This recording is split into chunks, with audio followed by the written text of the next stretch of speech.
ओम शांति। 26 दिसंबर 2024 का महावाक्य है। मीठे बच्चे, तुम अभी पढ़ाई पढ़ रहे हो। यह पढ़ाई है पतित से पावन बनने की। तुम्हें यह पढ़ना और पढ़ाना है। आज का प्रश्न है, दुनिया में कौन सा ज्ञान होते हुए भी अज्ञान अंधियारा है? उत्तर, माया का ज्ञान, जिससे विनाश होता है। मून तक जाते हैं, यह ज्ञान बहुत है, लेकिन नई दुनिया और पुरानी दुनिया का ज्ञान किसी के पास नहीं है। सब अज्ञान अंधियारे में है, सभी ज्ञान नेत्र से अंधे हैं। तुम्हें अभी ज्ञान का तीसरा नेत्र मिलता है। तुम फुल बच्चे जानते हो, उन्हों के ब्रेन में विनाश के ख्यालात है। दुनिया वाले के ब्रेन में विनाश के ख्यालात थे, तुम्हारी बुद्धि में स्थापना के ख्यालात थे। ओम शांति। बाप इस शरीर द्वारा समझाते हैं। इनको जीव कहा जाता है। इनमें आत्मा भी है और मैं भी इसमें आकर बैठता हूँ। यह तो पहले पहले पक्का होना चाहिए। इनको दादा कहा जाता है। यह निश्चय बच्चों को बहुत पक्का होना चाहिए। इस निश्चय में ही रमन करना है। बरोबर बाबा ने जिसमें पधरामनी की है, वह बाप खुद कहते हैं, मैं इनके बहुत जन्मों के अंत में आता हूँ। बच्चों को समझाया गया है, यह है सर्वशास्त्र शिरोमणि गीता का ज्ञान। श्रीमत अर्थात श्रेष्ठ मत। श्रेष्ठ ते श्रेष्ठ मत है एक भगवान की, जिसकी ही श्रेष्ठ मत से तुम देवता बनते हो। बाप खुद कहते हैं, मैं आता ही तब हूँ जब तुम भ्रष्ट मत पर पतित बन जाते हो। मनुष्य से देवता बनने का अर्थ भी समझना है। विकारी मनुष्य से निर्विकारी देवता बनाने वाला बाप आते हैं। सतयुग में मनुष्य ही रहते हैं, परंतु दैवी गुण वाले। अभी कलयुग में है सभी आसुरी गुण वाले। है सारे मनुष्य सृष्टि, परंतु यह है ईश्वरीय बुद्धि और वह है आसुरी बुद्धि। यहाँ है ज्ञान, वहां है भक्ति। ज्ञान और भक्ति अलग अलग है। भक्ति के पुस्तक कितने ढेर के ढेर है, ज्ञान का पुस्तक एक है। एक ज्ञान सागर की पुस्तक एक ही होना चाहिए। जो भी धर्म स्थापन करते हैं, उनका पुस्तक भी एक ही होता है, जिसको रिलीजियस बुक कहा जाता है। पहली पहली रिलीजियस बुक है गीता। पहला पहला आदि सनातन देवी देवता धर्म है, न कि हिंदू धर्म। मनुष्य समझते हैं गीता से हिंदू धर्म स्थापन हुआ। गीता कृष्ण ने दिया, कब दिया? परंपरा से। कोई शास्त्र में शिव भगवानुवास तो है नहीं। तुम अभी समझते हो, इस गीता ज्ञान द्वारा ही मनुष्य से देवता बने हैं, जो बाप अभी हमें दे रहे हैं। इसको ही भारत का प्राचीन राज्य कहा जाता है। जिस गीता में ही काम महाशत्रु लिखा हुआ है, इस शत्रु ने ही तुम्हें हार खिलाई है। बाप इस पर ही जीत पहनाकर जगत जीत विश्व का मालिक बनाते हैं। बेहद का बाप बैठ इन द्वारा तुमको पढ़ाते हैं। वह है सभी आत्माओं का बाप। यह फिर है सभी मनुष्य आत्माओं का बेहद का बाप। नाम ही है प्रजापिता ब्रह्मा।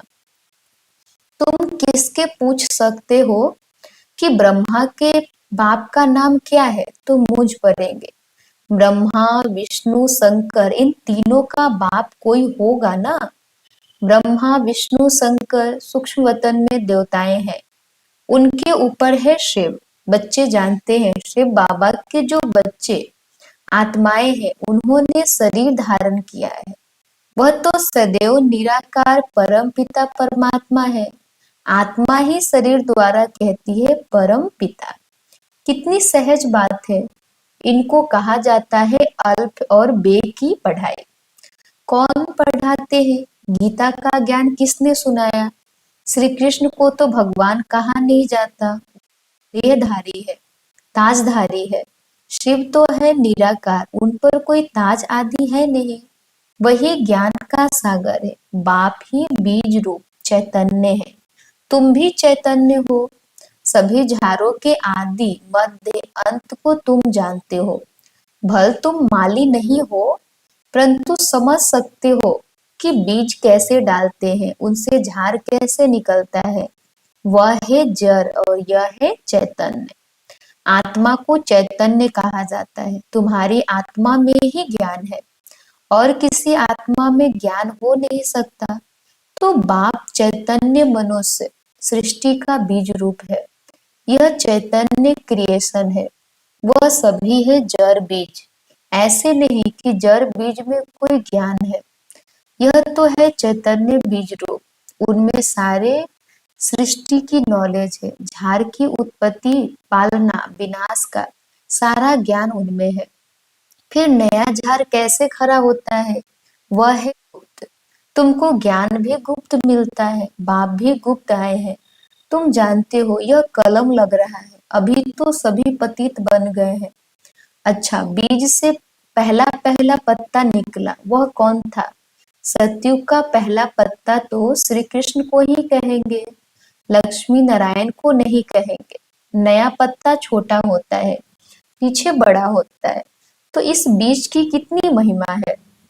यह तो चैतन्य है ना। भल दूसरे भी निकलते हैं, धीरे धीरे उन्हों की महिमा कम होती जाती है। अभी तुम देवता बनते हो तो मूल बात है हमको दैवी गुण धारण करने हैं। इन जैसा बनना है। चित्र भी है। यह चित्र न होते तो बुद्धि में ज्ञान कैसे आता। यह चित्र बहुत काम में आते हैं। भक्ति मार्ग में इन चित्रों की पूजा होती है और ज्ञान मार्ग में तुमको इन्हों से ज्ञान मिलता है कि इन जैसा बनना है। भक्ति मार्ग में ऐसा नहीं समझेंगे कि हमको ऐसा बनना है। भक्ति मार्ग में मंदिर आदि कितने बनवाते हैं।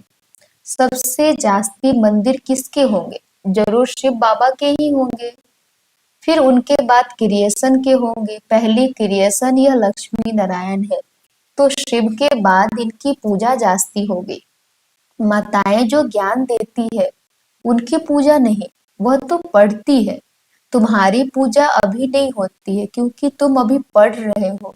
जब तुम पढ़कर अनपढ़ बनेंगे फिर पूजा होगी। कितनी वंडरफुल बात है ना।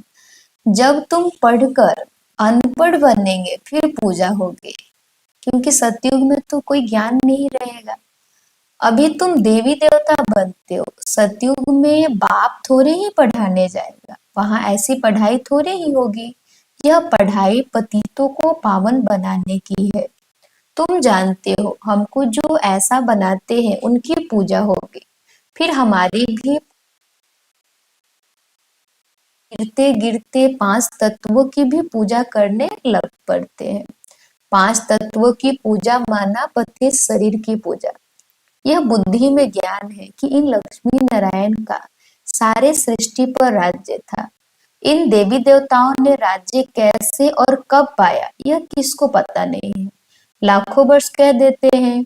लाखों वर्ष की बात तो किसकी बुद्धि में बैठ न सके, इसलिए कह देते यह परंपरा से चला आता है। अभी तुम जानते हो देवी देवता धर्म वाले और धर्मों में कन्वर्ट हो गए हैं। जो भारत में वो अपने को हिंदू कह देते हैं, क्योंकि पतित होने के कारण देवी देवता कहना शोभता नहीं। परंतु मनुष्य में ज्ञान कहाँ।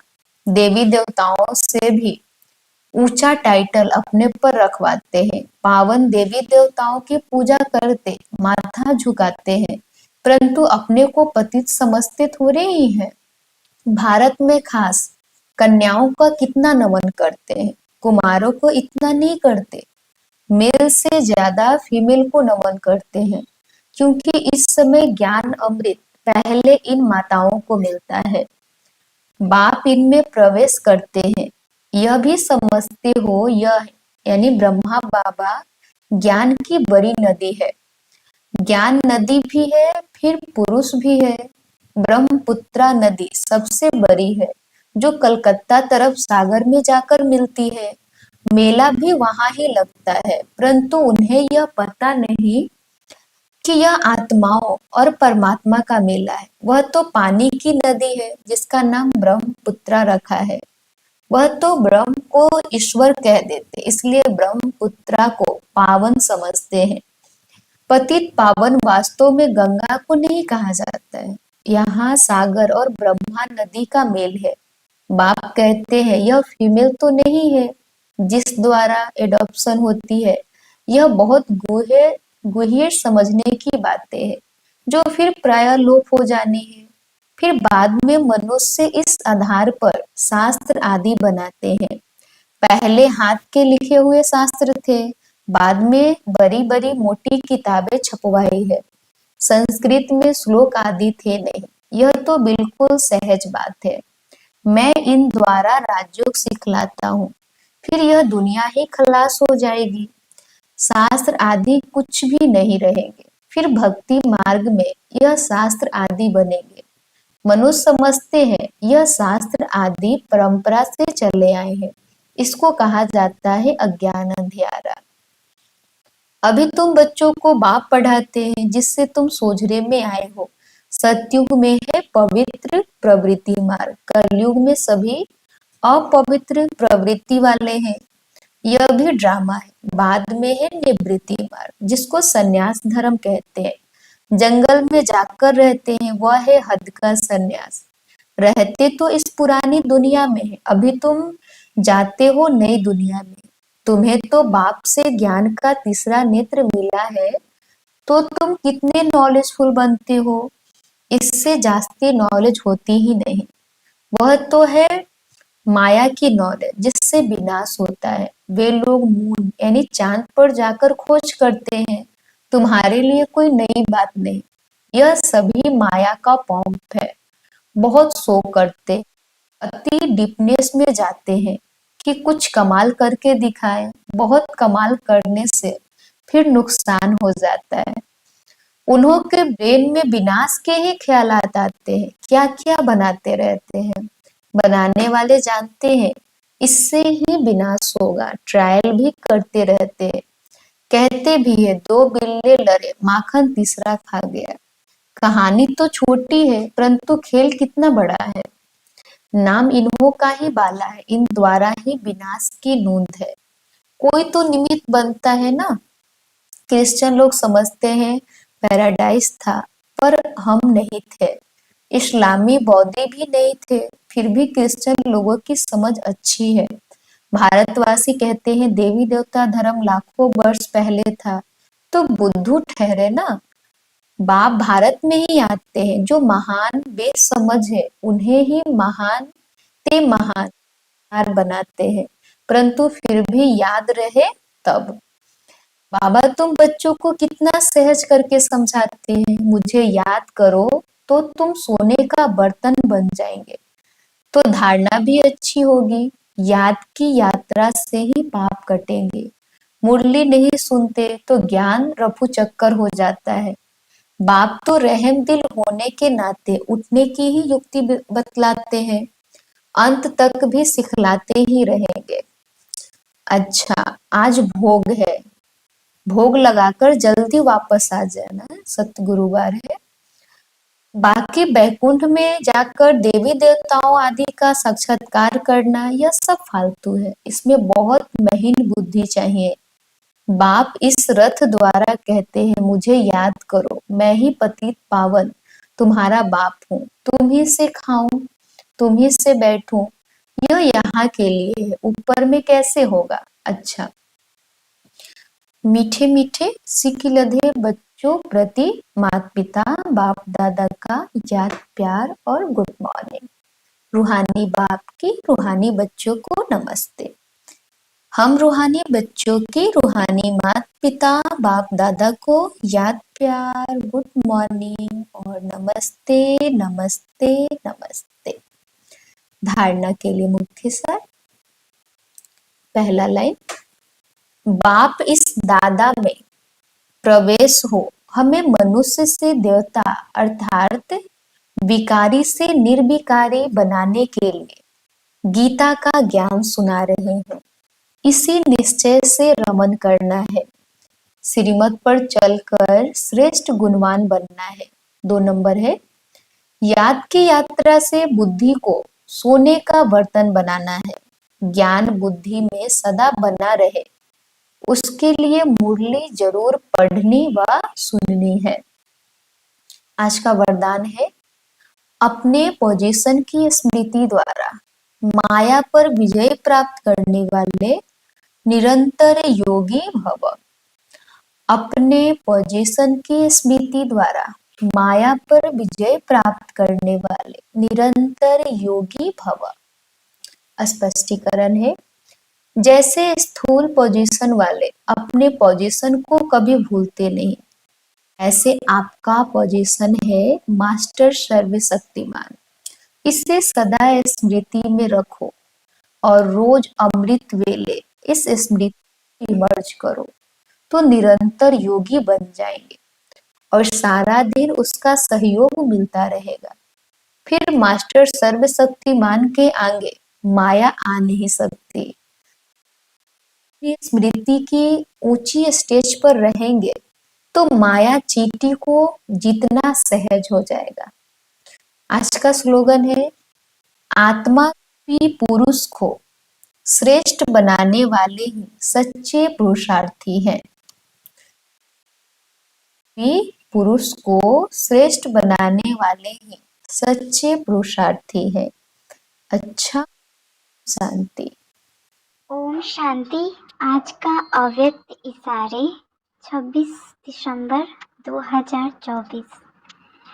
श्रेष्ठ कर्म की निशानी है स्वयं संतुष्ट और दूसरों को भी संतुष्ट। ऐसे नहीं मैं तो संतुष्ट हूँ, दूसरे हो या नहीं हो। योगी जीवन वाले का प्रभाव स्वतः दूसरों के ऊपर पड़ेगा।